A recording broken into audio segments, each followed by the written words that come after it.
Uh-huh. I just feel like I've been around the block, ripping up fantasy stock, working around the clock. Look at the view from the top. Researching rookies a lot? No, I just be listening to pods, yeah. One in particular, I'm just a messenger, let me just pass on the rock.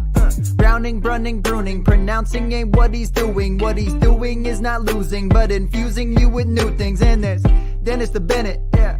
The man is a menace, yeah. Building a dynasty, some of the finest things. Promise you, you won't regret it. Sly as a fox, cultured in pop. Give him his props. Here is a thought, here is a box. And you cannot compare them at all, so don't even try. Careful with the news, but when you use a take, I take up Tony Fire. I mean Dyer, because anyone else is a huge mistake. Whoa. Fantasy round table, fantasy round table. Yeah. Fantasy round table, come take a look at the crown, baby. Hey, fantasy round table, fantasy round table. Woo. Fantasy round table, come take a look at the crown, baby. Go.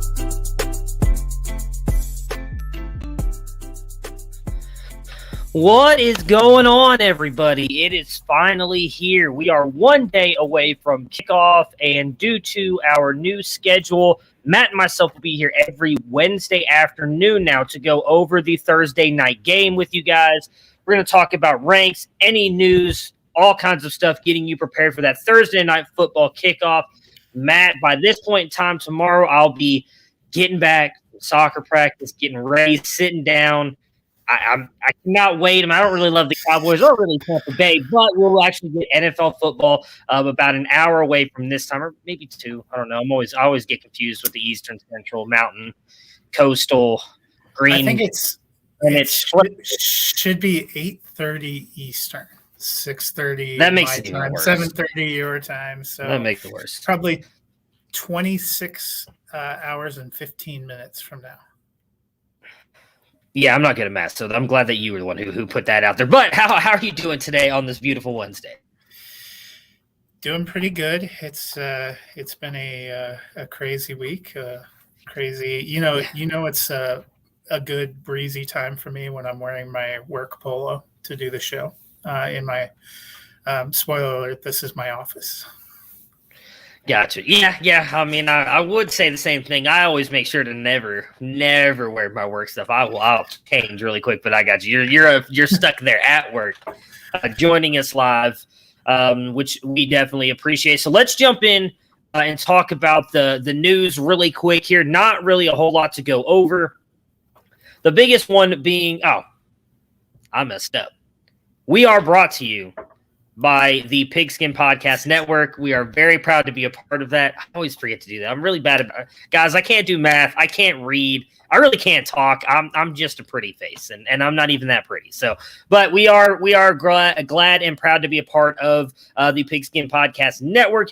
Go over there and check them out. They've got a ton of great stuff, not just NFL, ton of team-specific podcasts and other sports. If you like hockey, basketball, soccer, baseball, they've got it all. We are definitely proud to be a part of that. Now for the news. Justice Hill tore his Achilles tendon the other day. He is out for the year. What do you think about the Ravens? I know, my goodness. What do you think about Baltimore's running back situation? They did sign Le'Veon Bell. They also have Tyson Williams, who looked good this preseason. He's getting a lot of hype right now. How are you kind of viewing this Baltimore backfield? Yeah, so Lev Bell signed to the practice squad, at least to start. I don't expect him to be active week one. Some people think he's going to have a huge season. I'm less bullish. I think they liked the running backs that they had, and Justice Hill, who we figure would probably have had a passing role, not gotten injured, they probably wouldn't have made a change. I think that this is really going to be a heavy Gus Edwards backfield, and then we're going to see some Tyson Williams, and I'm very bullish on Gus Edwards, especially for week one. Yeah, as am I. We'll jump into our ranks here in a little bit. Probably we'll do it before we preview the game. But so am I. I've got him pretty high up in my ranks as well. I just finished doing a lot of mine, and I've got him pretty high. Tyson Williams, do you think he gets involved at all? Like I said, he's getting a lot of hype after the preseason. I do have him in my ranks. I ranked him in the top 60. Okay. Yeah, I have him in. That's right, Kev. That's right. I have him in top 60. I think he'll be involved. We'll have to see. I think they're playing the Raiders on Monday Night Football in Week 1. I'm very confident that Gus is going to be heavily involved. I think they're a big running team. It'll be curious to see. I don't know how the question for me is, did they bring Le'Veon Bell in because they want a better pass catcher? That's kind of was my feel for why, because I think that was the role we thought Justice Hill would have. So I have Tyson Williams in the top 60. I think he's going to get some run, but I have him in the 40s for now. Yeah, that would be my assumption. I'm not big on Le'Veon Bell. I mean, last time we saw him, he didn't look like he looked like he was a shell of himself. So I'm not really 100% sold that he's going to do much or be much for Baltimore. For them, I really do think it's going to end up being Tyson and Gus for the Ravens here. Yep. Okay. So Dennis isn't here, so I'm going to channel my best inner Dennis and let you know that, the season is here. It actually starts tomorrow, but that doesn't mean that you won't have want of tools. Every week we make lineup decisions. We get trade offers we have to evaluate. So you want to get the Flash Update Pro from fantasyfootballdiehards.com. It's a full suite of tools that has rankings, configurable cheat sheets, mock drafts, consistency tools, target distribution, snap counts, and more. And if you use the code Roundtable, you get an additional 15% off of the already low price of $24. So hop on there today, and you will be set for opening weekend. That's right. If we're not around to help you, it is a great tool to use to set your lineups and make sure that you get that win. Obviously, it's always better to start out your fantasy season 1-0 compared to 0-1. All right, so before we jump into the Thursday Night Football preview, let's go over some of our rankings here. I'll kick it off to let's start at quarterback. So for those of you who don't know, Matt, I'll just be 100% honest, handles almost all of our NFL content over at campstocanton.com. I'm not even sure who else has actually put out an NFL article at this point. But during the season, Matt, myself, and Brandon Hay will be doing weekly rankings for you guys to help you with those tough start-sit questions. We're going 32 deep at quarterback, 60 deep at running back and wide receiver, and then 24 deep at tight end. So we'll just give you like our top 12 here. Why don't you go like you're from 12 to 6? I'll give my 12 to 6, and then we'll give our top ones. Quarterback first. Yeah. So number 12 for me this week is Justin Herbert. I like him, but they are playing Washington on the road. So I think it's a little bit of a tougher. So just inside, but not as high as I might have had him. Russell Wilson, Seahawks at 11 for me. They're also on the road against the Colts. I think the Colts have a decent defense. I don't think that's going to be super high scoring. Number 10 for me is Ryan Tannehill for the Titans. They're playing the Cardinals. I actually think that's going to be a bullish and high scoring game. But I think the Titans also run a lot more than I expect Arizona to do. Number 9, I have Baker Mayfield. Another game I think is going to be high scoring is Browns Chiefs. I think that has the potential to be opening week's always a little bit of a toss up, especially since a lot of teams don't play starters. It's hard to forecast how these offenses are going to fare, but you have two good offenses to playoff teams. So I like that one. Number 8, I have Dak Prescott with the Cowboys. I love Dak season long. He's going to be working off the rust and playing a good Tampa Bay secondary. Also, those Thursday night games that open the season tend not to exactly have the robust offense we're expecting. And then number 7, I have Tom Brady, some of the same reasons. I think it's going to be a good game. I don't know if we're going to get a 40-40 game opening night. I remember a couple of years ago, Bears-Packers, we were all super pumped, ruled out all our fantasy assets, got a 10-3 snooze. Yeah, that was not a lot of fun. I don't expect that to happen. We'll obviously dive deeper in that in a minute. So mine are pretty close to yours. Herbert just missed, and it's because I really believe in that Washington defense. They're really the reason I have them winning the East, which we did on Monday with Dennis. We predicted who we thought was going to win all the conferences, divisions, everything. So I have Russell Wilson coming in at 12, Baker at 11, Tom Brady at 10. I got Aaron Rodgers coming in at 9, Dak at 8, and then Matt Stafford at 7.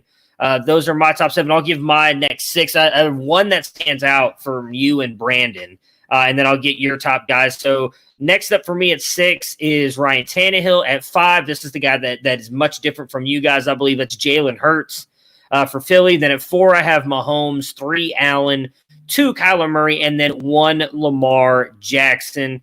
Go ahead and give yours, and then we'll kind of talk about how the differences. Obviously, Brandon's not here, so I'll go over some of the differences in our QB ranks. Yeah, so number 6 for me, I have Aaron Rodgers. I, spoiler alert, think that is going to be a blowout of a game. They are playing the Saints, who don't have a lot of weapons, and the Saints are displaced to Jacksonville.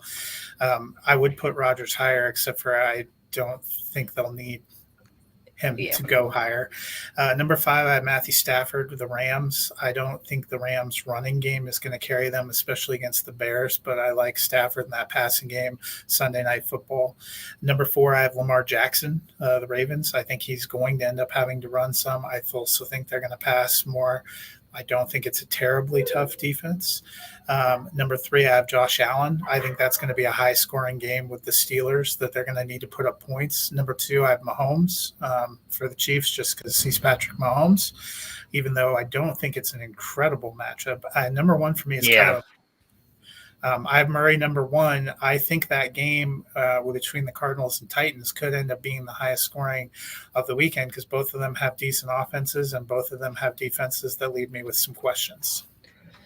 Yeah, Murray was hard for me. I think, what did I just put him at? I just mentioned it. Now I already forgot. I have him at 2. So my big thing with Lamar is I think it's going to be a lot of people are questioning them and him kind of thing. And I think you guys, if you watch the show Monday, you know how bad I think Las Vegas is going to be.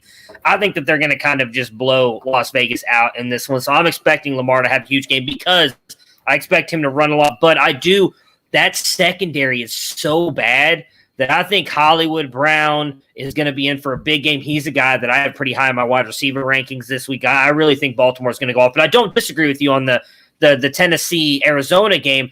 My big thing with that is I wonder if Derrick Henry will get so much running, they'll try and control the clock a little bit that maybe it limits how much time, but it's going to be a shootout because I'm with you. Neither one of those defenses are very good. You and I have a different impression of I put Jackson fairly high, and I have I have Marquise Brown higher than I did in season long, but you and I have a different thought on who wins that game. You have Las Vegas winning? Interesting. Yep. Which will, if you guys do not know, I will definitely be keeping an eye on Tylan Wallace, Kev. I loved him coming out. I'm very interested to see if he can kind of step up with Bateman out. And kind of take over as that next guy. Which we will do on Friday. For those of you who want to see our official picks, we will be live every Friday. Matt, myself, and Dennis, we will go over every single game, who you need to play, sleepers, all that good stuff. We'll also pick the games as well. I think same bat time, same Campus Canton channel, I'm pretty sure. We'll be about 5:30. So really there wasn't big differences in the 3 of our ranks. The biggest one, and I guess Jalen Hurts wasn't as bad as I thought. You have him much lower than I do, but Brandon has him in the top 10 as well. You have him down at 17. I know you're not the biggest believer in Hurts. I think for me it's more of I just expect him to kind of go out there the first possibly couple games and still look good. We'll see if defenses figure him out by then. But I think because of the rushing upside that he has, he'll do that a lot. That offensive line, I think, is going to be a lot better. I like Smith.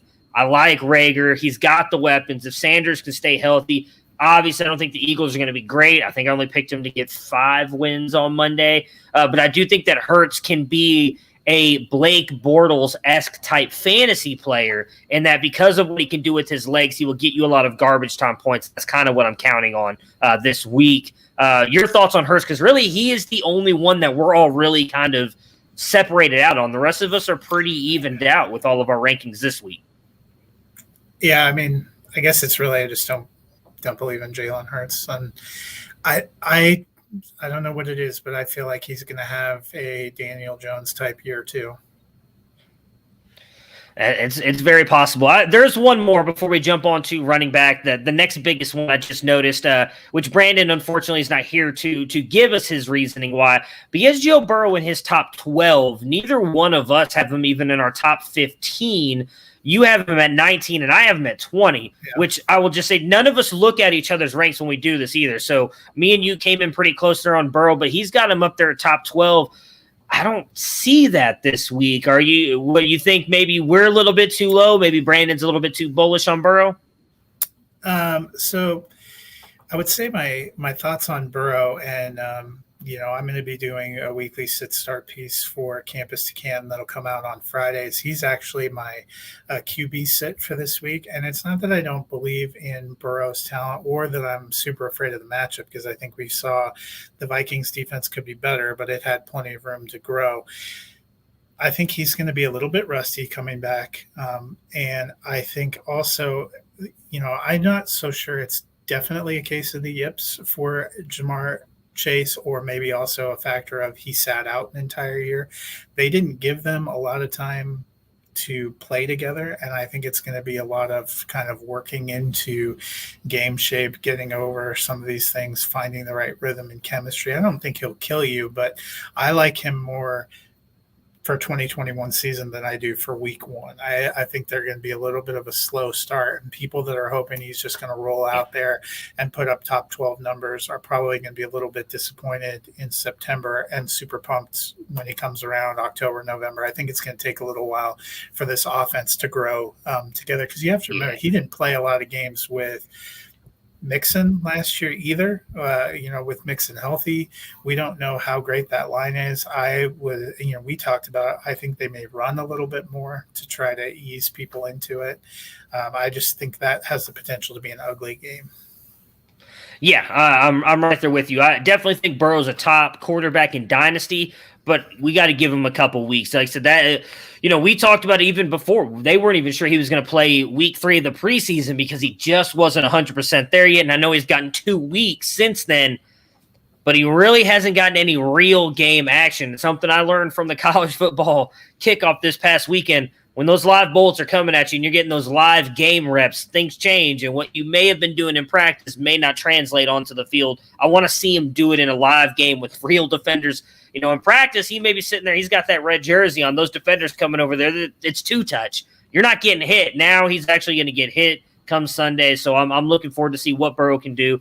Got him a little bit lower. I wouldn't be surprised if he finishes higher than 19 or 20 where we have him, but I think for the first couple of weeks, I'm going to kind of probably move him down a little bit in my ranks and want to see it happen on the field. So let's move over to running back. I'll give my top 6 really quick.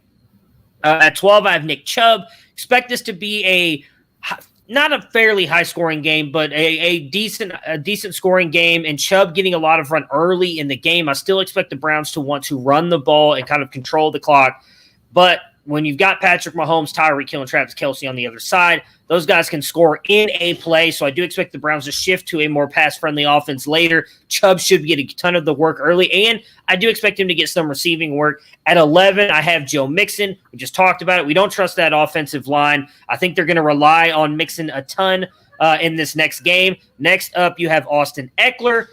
He's going to get a lot of dump-offs from Justin Herbert. Obviously, I expect him to have a good game. At 9, I have James Robinson. We have Travis Etienne out.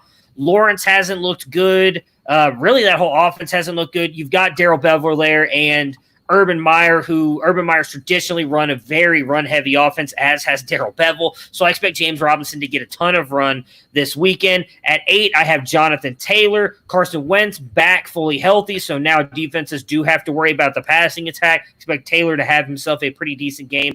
And then at 7, I have Zeke Elliott. I wanted to put him higher, but man, that Bucs defensive line is scary. But I do expect him to get some catches, pretty good run tomorrow night. Having Dak back is definitely going to help him.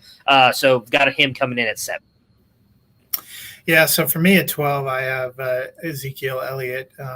Zach Martin's missing, so they're missing one of the guards up there.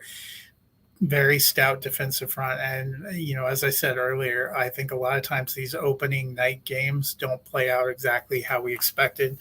At 11, I have Gus Edwards. I think he's going to be heavily involved.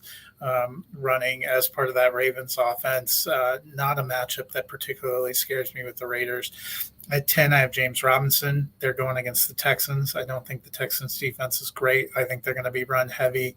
At 9, I have Austin Eckler. I think he'll be involved as a rusher and a pass receiver, especially against a defensive front that's coming quickly. I think he's going to get a lot underneath. Number 8, I have Mixon. As I said, I think he'll be heavily involved. The best friend of a quarterback working himself into shape is a running game. And then at 7, I have Jonathan Taylor. The Seahawks don't. It's not a matchup that incredibly scares me, but I also think they're going to lean on the run. Wentz is slated to start, but he's coming off that broken foot. Didn't have a lot of preseason and training camp reps that you might expect. I think they'll ease him into it. They have no T.Y. Hilton. I think the running is the best aspect of their team right now. Yeah. So my top 6 this week, I've got Aaron Jones coming in at 6. We just talked about what we think Aaron Rodgers can do. I think Aaron Jones is going to be able to eat in this game as well. We know he's going to get the catches and the rushes. I do think A.J. Dillon mixes in here and there, but as long as Jones is healthy, he's going to be the guy. Derrick Henry, again, I expect that to be a very high-scoring game. While he doesn't get a lot of catches, I expect him to run the ball early and often. I mean, let's be honest, even when Tennessee's down 20 points, they're still handing the ball off to Derrick Henry. So he's going to get his. I've got him there at 5. For Antonio Gibson, I'm just expecting a big season out of Gibson. I was wrong on him last year. I was very hesitant about him coming in, shifted from being a wide receiver / running back in college. Kenneth Gainwell had kind of kept him off the field at times. So I was like, oh, what is he really going to be? He ended up looking phenomenal before the turf toe injury. I expect him to pick right back up onto that and do really good this season. Dalvin Cook, these next 3, well, I shouldn't say that. The next 2 I could swap back and forth. I went back and forth on Cook and Kamara. I had Cook at 3, Kamara at 2. While I don't think the Saints are going to have a good game against Green Bay, I do expect Kamara's going to get probably 5, 6, 7 catches. He's going to get receiving yards. He's going to get some rushing work, as is Dalvin Cook. We know that Kirk Cousins is not afraid to dump it off to him. And then number 1 is going to be CMC every single week until he gets hurt, because he is just a different player, and I expect him to. Joe Brady, I bet, is excited to have him back and ready to go this season, and so I think it'll upgrade as well at quarterback with Sam Darnold. Yeah, and it come online. I think defensively, Robert Saleh is going to have to work with them a little bit before they, are able to make that move. He's my number 1 as well, CMC. At number 6, I have Nick Chubb. I like Chubb. I think he's going to have a good season. I think I said I thought that was going to be a higher scoring. Number 5, I have Aaron Jones. A lot of the same reasons you touched on. Number 4, I have the guy that is the only member of the New Orleans Saints offensive team picture, Alvin Kamara. Number 3, I have Henry. I think they're going to lean on him, and they're going to need to score to stay up with Arizona. Number 2, I have Dalvin Cook, and then CMC at the top. All right. Not really seeing many differences between the 3 of us here on our running backs. I mean, you and Brandon are a little bit lower on Zeke than I am, but really that's about it that I'm seeing. I'm not really seeing any other big differences. James Robinson. Oh, me and you are only 1 spot off. Hey, Brandon's a little bit lower. All right, so let's go ahead and talk about – go ahead. I was just going to say, you have Gibson a little bit higher. I still love Gibson this season.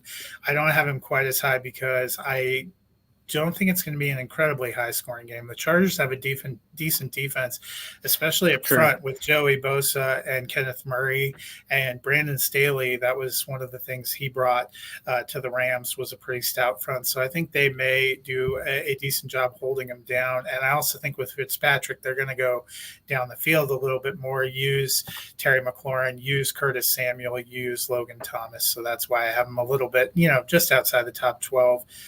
But that was probably you and I's biggest difference with the top 12. Yeah, I honestly didn't even see that. I was already clicking over to the wide receivers. I didn't realize that we were that different on him. All right, so wide receivers at 12, I have Keenan Allen. I think he's another player that I feel like a lot of people were wrong on him. We were all a little, well, I wasn't worried about Justin Herbert, but a lot of people worried, will he have that kind of chemistry and connection with Justin Herbert once he took over? They got it right out the gate. They were phenomenal. I expect that to continue the season as long as he's healthy. I expect him to have a good game this weekend. At 11, I have CeeDee Lamb. I know Cooper is still the one for Dallas, and I expect the Buccaneers to cover Cooper like that. I think Lamb is the overall better wide receiver. Not quite the route runner Cooper is, but I think he's just the best wide receiver on that team. I think he's going to be the one that has the good game here Thursday night, though I do have Cooper at 13, so it's not like I have him far off. I have both those guys pretty high up. At 10, I have A.J. Brown. We keep talking about we think this game's going to be high scoring. Brown, I think, is going to be the main recipient of that. Julio worries me a little bit this week. He did not practice. He's not been practicing, has not played any of the preseason games. I know he's a seasoned veteran, one of the best wide receivers of this past decade.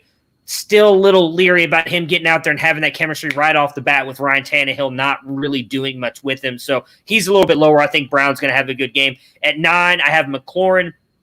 While I agree the Chargers have a very good secondary and a good defense overall, Terry McLaurin just gets open. And having a guy like Ryan Fitzpatrick, he is not going to be afraid to force that ball to him, where we kind of saw the last couple of years, the quarterbacks, they were a little bit afraid sometimes to kind of force the ball in there. So I think McLaurin's going to have a good game this week. And then at 8, I have Stephon Diggs. A little worried I might be too low on him. But Pittsburgh, I feel like Pittsburgh's going to be up for this game. They're going to have a good defense. I know they've got a good secondary. I don't necessarily trust that Joe Hayden, if that's who's covering Diggs, is going to be able to hold him down the entire time. But I think the options at the top of this list had me bump him down just a little bit. And 7, I have Allen Robinson. Obviously, not a great matchup, but Jalen Ramsey did not shadow Allen Robinson that much last year when they played this game. He moved all around the field. I'd expect him to be on Darnell Mooney at times as well. Andy Dalton, a little bit of a step, not even say he's like this much of a step up, not this, it's this much of a step up over Mitchell Trubisky. So I think Robinson could still go out there and have a decent performance just based on him getting a lot of catches. So those are my top, or 12 through 7. Who do you have, Matt? Yeah, so at number 12, I have the Cowboys receivers back-to-back, 12 and 13. I have Lamb at 13. I actually think he gets the number 1 coverage, and I have Cooper at 12. I think he ends up slightly higher. Again, I love those guys, but I think Thursday night going to be a little less scoring, and it's not a great matchup. Then at 11, I have Allen Robinson. He gets Jalen Ramsey. I still think he gets his, but maybe not top 5 in that game. Yeah. And he's got to throw it to someone. 10, I have Terry McLaurin. He could get shadowed by Chris Harris, but he's just a good player. Number 9, I have Keenan Allen. I don't think Washington actually has a true number 1 corner, and I think that'll benefit. They play great team defense, but they don't have that elite shutdown guy. I think that helps Keenan Allen. Number 8, I have DK Metcalf. I think he's going to have a game. Same thing. The Colts have a decent defense, but I don't think they have a true number 1 bell cow corner. And I think DK Metcalf is a special player. And number 7 for me is Tyreek Hill. He's going to have a good season. I have Kelsey. I think it's a bigger Kelsey game. It's just a feeling I have. So I think he'll be fine, top 10, but I don't think he's number 1. Yeah, Hill was. It's hard for me to rank Hill because obviously I want the Browns to shut him down, but I don't know if that's going to happen. I mean, Ward, for the most part, did do a good job on him at times in the playoff game, but did get beat. The difference being they have Johnny Johnson there now, and hopefully Grant Delpit will be healthy. They can put someone over top. Maybe they are able to slow down Tyreek Hill. That being said, I wasn't sure, so I still have actually Hill coming in at 6 because I just expect all it takes is that one play, really, for Hill to have a good day, right? And so I think he can at least get one big play against the Browns. So I have him up at 6. At 5, I have DK Metcalf. 4, Justin Jefferson. I expect him to just continue having having a continuance of last season. 3, Calvin Ridley. He's the one. I have Kyle Pitts pretty high too this week, but Ridley I think is going to be a main benefactor here of Matt Ryan. At 2, Devontae Adams. And 1, DeAndre Hopkins. I think those two are likely most weeks going to be fighting it out for the top couple spots because they're just so damn good. You know, we just talked earlier. We think Arizona-Tennessee game is going to be a shootout. Hopkins is likely going to be one of the main benefactors. I also think Rondale Moore could have a sneaky good game. We'll talk more about that on Friday. Obviously, I have him pretty high up in our wide receiver ranks, but who are your top 6? So my top 6, number 6, I have Devontae Adams, just because I don't think they'll need him to be all world. I think Green Bay pretty easily wins that game. Number 5, I have Stephon Diggs. The Steelers have a decent defense. I just think Diggs has something and seemed kind of matchup proof last year. I have the same number 4 as you, Justin Jefferson. I think the Vikings will need him and will rely on him. Number 3 for me is A.J. Brown. The Cardinals don't have Patrick Peterson anymore, and Malcolm Butler retired. They do not have an elite corner. So I think he's in for a good game. Number 2, I have DeAndre Hopkins because I saw Tennessee's defense last year. And number 1, I have Calvin Ridley, who he's my number 1 overall for the 2021 season. Nothing about Philadelphia's secondary convinces me I should drop him this week. So the biggest separator here in the rankings that I'm seeing, and I am praying that I am dead wrong. Well, there's 2 actually. I didn't see this one. So I'm much higher. Well, Deontay makes sense for me. Actually, now that I see that, it makes more sense because you and Brandon believe more in like Juju. You guys have had Juju much higher than I do. I have Deontay because I feel like he's the one. So that one actually makes sense. Well, I think he's going to get the top coverage too this week. I think he's the outside guy who's going to draw Tre'Davious White. Oh, wait a minute. No, Brandon has Claypool the highest. Oh, so we're split on the wide receivers for Pittsburgh. Interesting. You have Juju. He has Claypool. I have Deontay. So the biggest one that I'm seeing, and this is where I will say I hope to God that you 2 are right and that I am wrong, and that is Odell Beckham Jr. I have him down at 33. Matt, you have him at 21, and Brandon has him at 22. So I expect it to be a high-scoring game, and I hope that I am wrong, but I feel that for me, I've loved Odell since before he was a Brown. I've got to see it because him and Baker have never really had that chemistry. And the one thing I know Stefanski will not do that Kitchens did is force the ball to Odell. Stefanski's just going to call plays, and if the play's not there, it's not going to him. So I'm a little worried if he'll have a big game, but I hope I'm wrong on that one. Yeah, you got to put up points to hang with or to have a chance to beat the Chiefs. And I had Baker up there. He has to throw it to somebody. All right, so let's go ahead and do our tight ends really quick before we get into the Thursday night football game. So at 12, I have Mike Gesicki. I expect him to go out there and have a good game here for Miami. 11, Tyler Higbee. I'm probably wrong on this one, but I feel like Everett's gone. They're going to use the tight end eventually, right? It's not going to be Jacob Harris. Of course, it is going to end up being Jacob Harris, but I do think that Higbee could go out there and have a decent game. At 10, I have Dallas Goedert. While Ertz is still there, I think they've clearly kind of signaled that Goddard is their future and expect him to be a main part of that passing attack with Smith and Rager. At 9, I have Jonnu Smith. I think he is the tight end to own in New England, which is unfortunate for me because I have a lot of shares of Hunter Henry. But Jonnu is the guy that I think is going to be a main part of that offense and have a good game here against Miami. At 8, I have Robert Tonyan. Again, we expect Green Bay to roll in this game, and Tonyan will. He's the one that worries me a little bit because I really could see him falling off this year based on just having really the one season of success. But I do think he could go out there at least have a decent game here in week 1. And then at 7, I have Noah Fant. Again, I think him and Judy are probably the biggest recipients of having a game manager like Teddy Bridgewater as your quarterback. So I expect Fant to get a pretty decent size volume or decent amount of volume in this game this week for Denver with Teddy back there. Yeah, hoping he plays.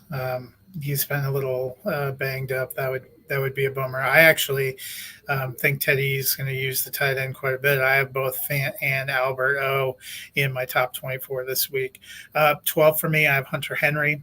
I think the Patriots are going to use their tight ends. 11, I have Dallas Goedert.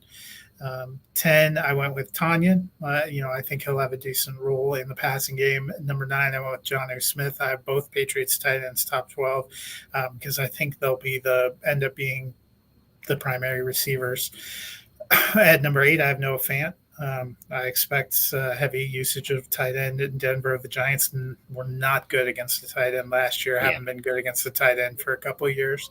And then at 7, I have Logan Thomas for Washington. All right, so wow. Whoops. That's my bad, guys. I'm going to be honest. I didn't rank Logan Thomas.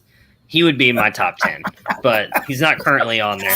I don't know how I overlooked him. I was just, you said Logan Thomas. I'm like, Thomas? wait a minute. I don't. I actually love Logan Thomas this year. I have him on a couple of my. I'm like, you said Logan Thomas. I'm like, wait a minute. No, yeah, he's probably my top 6. And then I looked at my top 6, and I'm like, I don't have Logan Thomas in my top 6 either. Oh, whoops. So if just looking at my ranks here, I would probably actually have him at 6, which would then bump Fant down to 8, because at 6 I have Kyle Pitts. I would put Pitts at 7. So Logan Thomas, we'll just throw him in there. I will get that updated before those go live. Kyle Pitts I have coming in at 6 again. Calvin Ridley is really the only other guy on that offense that worries me. I think Pitts is going to get the volume. He's likely going to be top 6, 7 for me every single week. I think he's going to be a main piece of that offense. At 5, I have Hawkinson just purely based on volume. I know that obviously he doesn't play wide receiver like Cooper Kupp did, but I could see him being the Cooper Kupp for Jared Goff there in Detroit, along with Amon-Ra St. Brown. Hawkinson is very sure-handed. As long as he is healthy, I think he's going to have a massive year for the Lions. At 4, I have George Kittle. He'd be higher, but I want to see it. Whole year pretty much missed because of the injury. Love Kittle. I think he's the best tight end. I guess you could argue Travis Kelce. I just love the way that Kittle plays the game, but I want to see it out there, so he comes in at 4. 3, Darren Waller, even though I think Las Vegas is not going to have a good game. I know Matt disagrees. Waller he's Waller the baller for a reason. He's going to have a good game. I have Andrews at 2. I mentioned, that game I think is going to be a very good game, like high scoring. But I think Andrews is also one of the guys who's going to be benefit of Lamar Jackson passing the ball a lot. So I have him at 2. And the number 1, Kelce. The Browns could not cover him in the playoffs last year. Not much to change for them at the linebacker position. Maybe if they put Johnny Johnson on him to kind of come down and help out a little bit, we'll see. But Kelce, I expect, is going to have a pretty good day against the Browns this weekend. Yeah, at 6 for me, I have TJ Hawkinson. He's dealing with a little bit of an AC joint issue. Hopefully, I think he's still going to get a ton of targets, so I didn't drop him out of top 6, but I put him a little lower. Number 5, I have Kyle Pitts. I think he's good. Number 4, Mark Andrews. I do expect he's going to be heavily involved for the Ravens. Number 3, Darren Waller. Same for the Raiders. He's the Raiders wide receiver 1. Although I did put Bryan Edwards in the top 40. I'm willing it to happen. I just want to go on record. I'm willing it to happen now that John Brown's gone. Number 2, I have George Kittle. He is always healthy to start the season. He's the 49ers' best receiver. They may not know what they're doing at quarterback, and they may have a weird rotation at running back, but George Kittle, I feel confident is going to be good. And then number 1, Kelce. All right, so let's get into it. Thursday night football, we have the kickoff of the 2021 season. The Dallas Cowboys heading to Tampa Bay to take on the Tampa Bay Buccaneers. Let's start on the Buccaneers side here. No serious injuries, though Godwin was added to the injury report late with a quad injury. It's obviously not a great sign when that happens. I believe it was yesterday, so on a Tuesday, you're 2 days away from the game. I do think there's a realistic shot that even if he does play, he may be more of like a decoy out there. The quad injury, they didn't specify how serious it was, but the fact that it happened 2 days before a game, I don't think is a great sign. Definitely, if you have him in your lineup, something to watch and pay attention to the pregame stuff. Any of us on Twitter will be talking about it, I'm sure. Make sure to watch for that because we haven't gotten any real news on that, and that is one thing that worries me. So it looks like they just updated their official injury report for tomorrow, and he's not on there. Okay, so that is definitely good. Yeah. So I guess that answers. I was going to ask if Godwin is limited. Do you think AB is the benefit there? Probably don't have to worry about that now. If they're not listing him on the injury report, we should expect him to be good to go. So you're starting Brady. You're starting Godwin, Mike Evans. Is that it? Do you feel safe starting anybody else here on the Buccaneers side? And what are you expecting from this offense against the Dallas Cowboys defense, where last we saw them, if the Campus to Canton team was playing them, we might actually put up a touchdown, at least one touchdown against them because they did not look good. Yeah, I mean, I think their defense is going to be improved. I do have Godwin and Evans a little bit lower. I also have AB up in my top 35, so I probably would consider flexing him. The bigger question is, I don't know what the tight end usage is going to be. So, maybe you have to start Gronkowski because you need a dart throw. But if you have other options, I'm holding off. Same with the running game. I suspect Ronald Jones is probably the lead guy and that they used Giovanni Bernard in a similar way to how James White was used with the Patriots. But those are all guesses until we see it out there. We don't know what happens with Leonard Fournette. We don't know. So I'm probably staying away from the backs for this first game. And so for Dennis's side, since he will not be able to join us on Thursdays, but he gives us notes. He has Brady as QB8, so he's obviously expecting him to have a good game. This is where, so the running back thing breakdown here for him is very interesting. He has Ronald Jones at 18, Gio at 37, and regular season Lenny here at 42. Which is much different than mine. I have Ronald Jones and Leonard Fournette closer and then Gio a little bit farther down, but both those are in the 30s for me. I do not have Rojo as a RB2. I don't think – I think that's the one part of the Cowboys defense I trust the most is that defensive line. Well, I think the Bucs have a decent offensive line. I'm not sure they're going to get the run really going, so I don't believe in that run game at all. For the wide receivers, he has Evans at 16, Godwin at 22, AB at 33, and then Gronk at 15. So he's pretty much looks like the same path as you with the if you can flex AB, do so. He's got him right there as like a wide receiver 3. Yeah, and I'm more in line with you with Tampa's running backs. I have Ronald Jones at 33. I have Gio a few spots below that, and I don't have Fournette in the top 60. I think he ends up being the kind of odd dude out, but I'm ready to be wrong. Nothing would surprise me at this point. Yeah, I'm with you. I mean, I'm hoping he's wrong just because in the last-minute draft that we put together, I got auto-picked him in like the 12th round, unfortunately. For whatever reason, according to MFL, he was the best player on the board, which I refuse to believe, but whatever. And so I'm hoping Leonard Fournette has a good year because I need him until my running backs from the college side come up. But MFL was programmed by Fournette's mother, so. Makes sense now. Makes sense. I'm surprised I didn't get auto-picked him earlier. I was trying to pull up, Mom, but I can't seem to find where I had them. There we go. Where are you at? Where are you at? This is just great podcasting here. Ronald Jones, I have him at 36. So I am at 36. I do have Fournette in my top 60. I have him at 41. And then Gio, where you at, Gio? I just saw you 52. So I like I said, I knew I wasn't all in on this offense, this running game. Now you made me nervous. That right there shows you. Check that I didn't drop. I'm pretty sure I dropped Fournette all the way out, but I'm gonna. I just wouldn't be surprised if they used all three of them. I have Gio at 38, Jones at 33, and I did not put Fournette up in there. But again, I wouldn't be surprised if he mixes in, which is part of why I have them down there. I wouldn't be surprised if they use Keyshawn Vaughn for that matter, or if they use Antonio Brown on end rounds. I mean, who's Keyshawn Vaughn? Is there actually a player named Keyshawn Vaughn on that roster? Keyshawn Vaughn's one of the few elite running backs from the class of 2020 that's healthy enough to play this season. He won't play, but he's healthy enough to play. That's true. Unfortunately, everybody thought they were getting a steal with him at the end of the first round, and that did not. Won't work out. And I was one of the people who was high on Vaughn, so I'm going to have to likely eat my words one day with him. Let's go to the Cowboys side. The big one, we talked a little bit about it on Monday. Zach Martin out with COVID. Does not look, even though he was fully vaccinated, doesn't look like he's going to be able to get back in time for the game tomorrow. There was talk. He's officially on the out list. Yeah. It looks. I'm looking at injury. He's officially out, but on Monday, Dennis had worried about Lyle Collins. He's not on the injury list anymore. So maybe at least one piece of good news.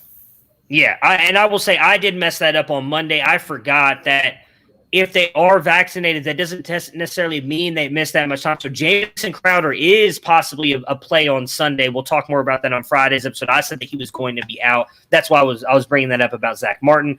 But let's go ahead. What are you expecting here from the Cowboys? I mean, again, you get Dak back. There's a lot of really big names on this. You know, we both have While in different orders, we have Amari Cooper and CeeDee Lamb in our top 13 at wide receiver with a good Bucs defense. They were very good. You've got Zeke, Tony Pollard, Michael Gallup. What do they do at the tight end? Dalton Schultz, Blake Jarwin. Is Pollard get involved? Let's start with the running backs. We both have Zeke pretty low. You still expect him to go out there and have a decent game this obviously against and Thursday, or are you worried maybe they mix Pollard in if Zeke starts to struggle? But what are your kind of thoughts on this game with them?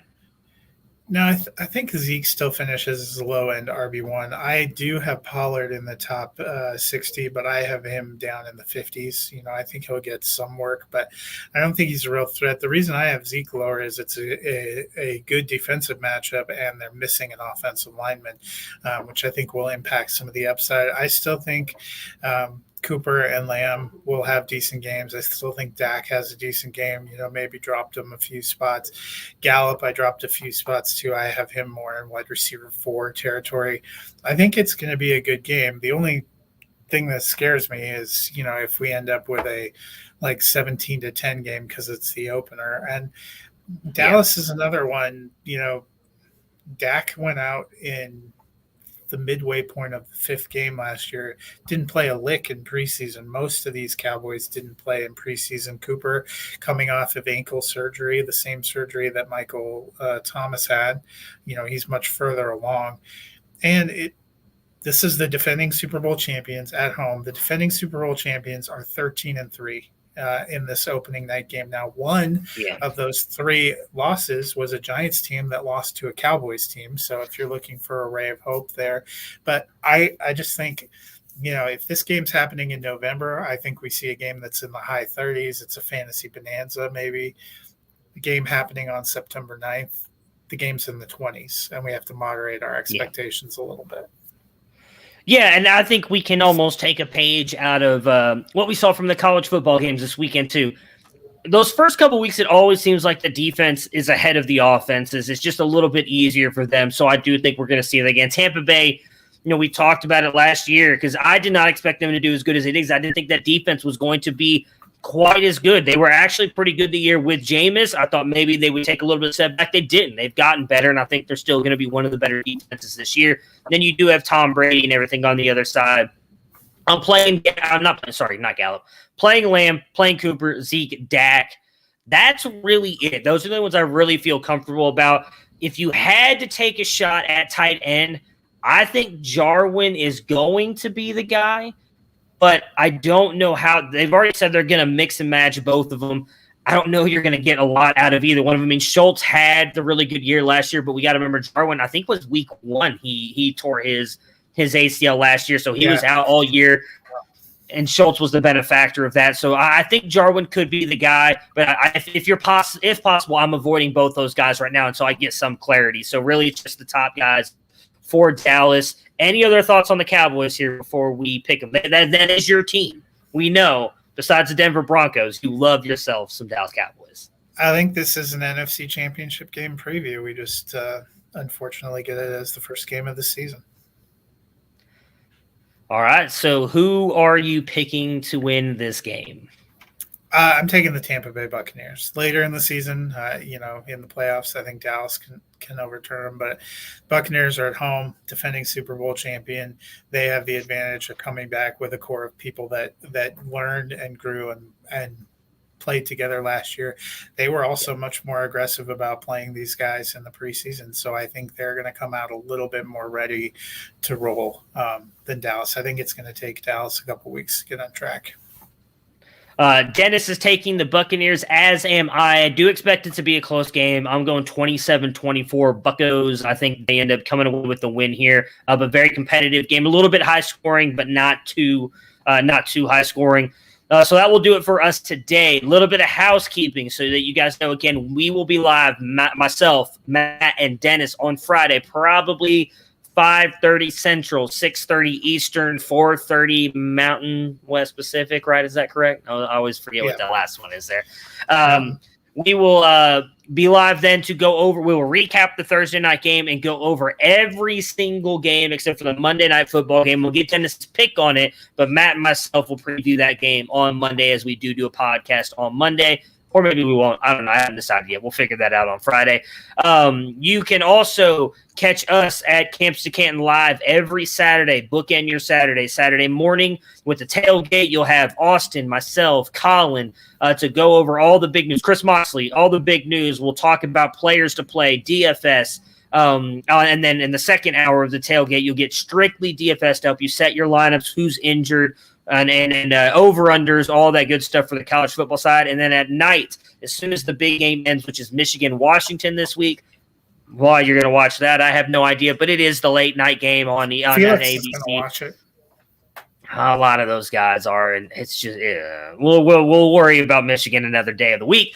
But we will be live as soon as that game ends with Coast to Coast. We will wrap up everything that happened that day. We'll give you the players to watch out for, pick up on your waiver wires, and any big news that broke throughout the day. So definitely make sure to check that out. Matt, you've got one final thing for us before we get out of here. Yep, so only 1 day left if you want to get into the draft accuracy rankings competition to post your rankings set on fantasynation.com. It's free. Just go to fantasynation.com/ranker. If you sign up and put in your draft rankings by tomorrow before the season kicks off, you have a chance to win $500 at the end of the season. And then you can do week-to-week rankings. Dennis and I are in there. We have our draft rankings up there. And then I have just put my week 1 in there as well. All right, so everybody enjoy the game. Most of you will probably listen to this Thursday, so enjoy the game tonight. Should be a really good one between the Buccaneers and the Cowboys, and we will catch you guys again on